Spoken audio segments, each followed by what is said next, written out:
Kalaka sa Batangas, isa ng ganap na lungsod matapos ang isinagawang plebisito. Para sa detalye, makakasama natin live si Andrew Bernardo. Andrew?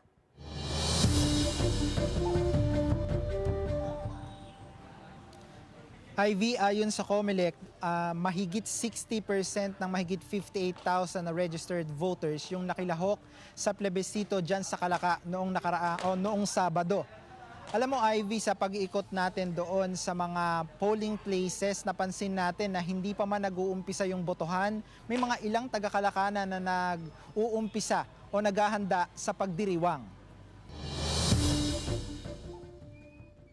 Ganap ng lungsod ang dating first-class municipality na Kalaka sa probinsya ng Batangas. Ito'y matapos na bumoto ang 29,424 residente ng yes sa ginanap na plebisito noong Sabado, lamang sa 3,781 residente na bumoto ng no. Nagsimula ang botohan pasado alas 7 ng umaga. Madali lang, agad, minuto, pagkapasok, tapos na. Swabe, yes na yes.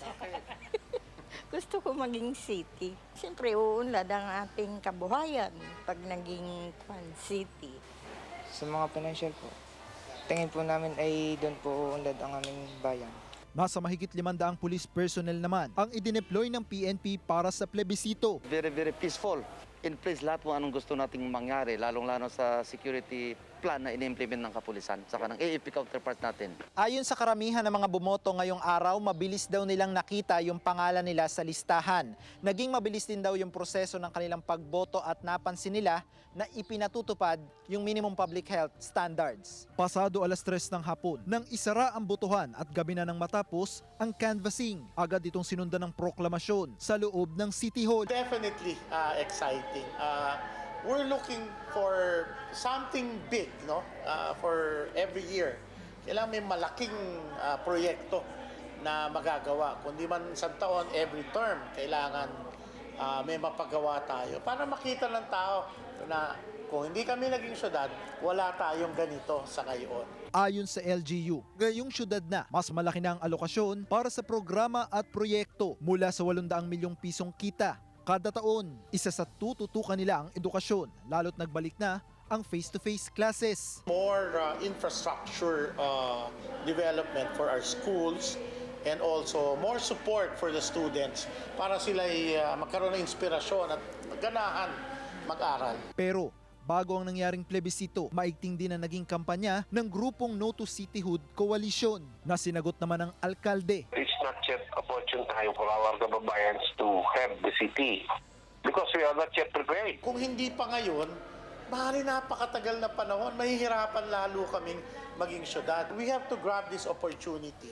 na kwalipikado ng Kalaka ayon sa batas. May pahayag naman tungkol dito ang COMELEC. Maaari hindi po kayo pabor o agree doon sa naging result, pero nagsalita na po ang karamihan at yan po ang isang demokrasya. Yan po yung aming pinaglalaban sa COMELEC. Samantala, nasa proklamasyon ang dating kongresista na nagsulong sa Kongreso ng pagkalungsod ng Kalaka. Kasama nito ang may bahay na kasalukuyang representante ng unang distrito ng Batangas. Talagang pumasok naman sila sa requirements. 17th Congress actually, ito yung i-final natin. Ang bilis ng kanilang progreso. So now it's time to be more focused on what the city's plan is. Ang Kalaka ang ikalimang lungsod sa Batangas, habang pinakauna naman sa unang distrito ng lalawigan. Ivy, nagpasalamat naman ang Kalaka LGU sa mga residente nito dahil sa pakikiisa nila doon sa ginanap na plebisito at nangako sila na mas magiging maunlad at progresibo pa daw ang Kalaka kaysa dati. Ivy. Maraming salamat, Andrew Bernardo.